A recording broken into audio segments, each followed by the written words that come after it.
With the police and the media tickling the balls of Islamic extremism, how do you think our politicians are doing? For years, the British left-wing Labour Party relied on the Muslim vote to replace the white working-class voters they lost in post-industrial towns like Rotherham. This is why the left-leaning establishment in these towns didn't just ignore grooming gangs, they tried to protect the grooming gangs. Labour MP Naz Shah even shared a message saying, "Those abused girls in Rotherham and elsewhere just need to shut their mouths for the good of diversity." In the 2017 general election, 85% of British Muslims backed Jeremy Corbyn's Labour Party. You can see in this graph that no other religion was so heavily biased towards a party. It's surely just a coincidence that Corbyn had terrorists for tea at Westminster and calls Hamas his friends. In fact, if you attended the Labour conference under Corbyn, you'd be forgiven for thinking that Great Britain was an overseas territory of Gaza. There were no British flags, they're racist, but loads of Palestinian ones. The link between Islam and the Labour Party makes sense. Islam and socialism are both communitarian, ideologically zealous, and have a history of colonialism and death.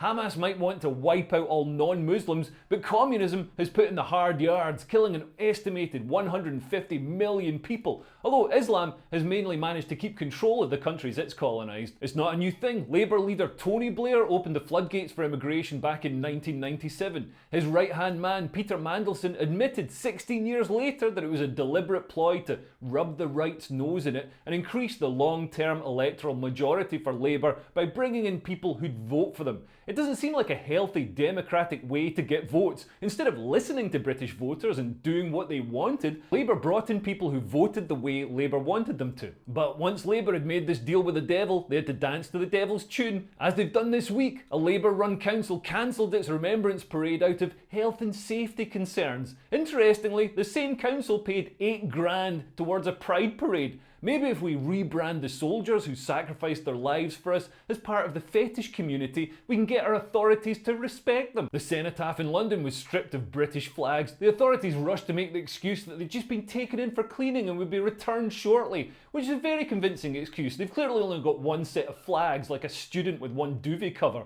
Senior Hamas leaders have even been given houses by Labour councils, such as Mohammed Katham Sawala, who until recently was running the terror group's military operations and funneling funds to them. I'm sorry, but I'm pretty sure that if I assisted a senior terror operative, I'd be in prison. Why isn't the head of Barnet Council behind bars? And why isn't Mohammed presenting a BBC show called Homes Under the Hamas, where he shows wealthy Muslim terrorists how to game the British benefit system to get a free house?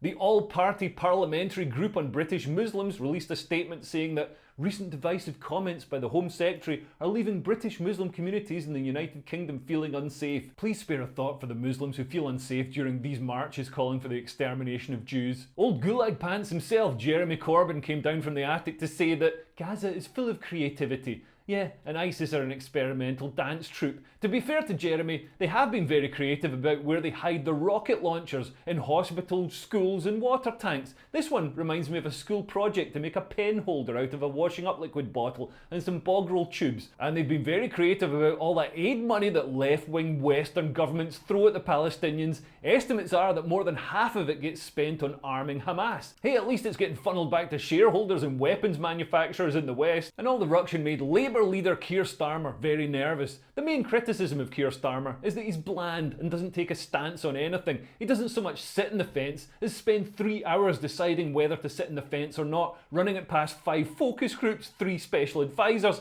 asking the audience and phoning his mum. This is a man who can't even say what a woman is because he's so afraid of offending the penis people or the no penis people, when most of us just want a leader that can pick one and stick with it. But no wonder he plays safe. He's facing down a government in terminal decline. Labour is polling as high as 36 points ahead of the Tories, all but guaranteed to get in unless there's a calamity. As Roy Jenkins said about Tony Blair in 1997, he's like a man carrying a priceless Ming vase across a highly polished floor. But has that Ming vase just shattered in his hands? The conflict in Israel has opened a huge rift in the Labour Party. Keir tried to show support for Israel, saying that it had the right to defend itself, but this was about as popular with the Labour establishment as a request to do a hard day's work. Majority Muslim-run local councils in parts of England took a break from awarding fraudulent public sector contracts to their cousins and demanded that Keir resigns. More than 60 Labour MPs called for a ceasefire, and a raft of councillors resigned too. MP Imran Hussein, I wonder what his religion is, resigned as well. So Keir recorded a video about Islamophobia and took his poppy off to win them back. It didn't work, and now lots of Brits hate him for not wearing a poppy. Some said that the video was recorded prior to poppy time, but come on, politicians plan for this stuff, especially one as anal as Keir, and loads of other Labour MPs took the poppy off to hang with Muslims. But it didn't work. Muslim support for Labour plummeted, and registration papers were put in for a new Party of Islam. It didn't get very far. Its official application read like it had been written by someone with hooks for hands recovering from a head injury.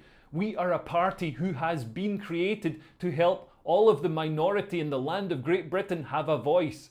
We will make sure that all problems which linger in the great country of Great Britain is defeated. I mean, to be honest, it's a better grasp of the English language than your average socialist, and at least the Party of Islam will be able to say whether a woman can have a penis or not. We already have an idea of what the Party of Islam would look like. The Islamic Party of Britain, formed in 1989, argued that homosexuality was not to be tolerated and that homosexuals should be put to death for a public display of lewdness. Very progressive. It folded in 2006. Personally, I think it would be great if the Islamist element of Labour broke away and formed a separate Party of Islam. Unconstrained by being part of a mainstream party, their ideas would be bolder, have more visibility, and alert people to the consequences of a rapidly growing Muslim population. Similar political parties in Europe campaign on policies such as introducing Sharia law and gender segregation on public transport. And we've seen this week how Muslim countries in Europe aren't the most tolerant. Here's an airport in Dagestan, which is some Muslim part of Russia, getting stormed by a mob of Muslims because they heard a Jew was on board one of the planes. It's life imitating Borat. Luckily, there were no wells to throw anyone down. Owen Jones came out to say that there's no connection with Palestine. They're literally waving the Palestinian flag, Owen. There's a little bit of a connection with Palestine. It ended after Russia sent in the 3 special forces operatives it's got left after sending everyone else to Ukraine to die in a potato field. That's all YouTube will let me show, but you can see the rest of this video for free on my Patreon. There's a link below.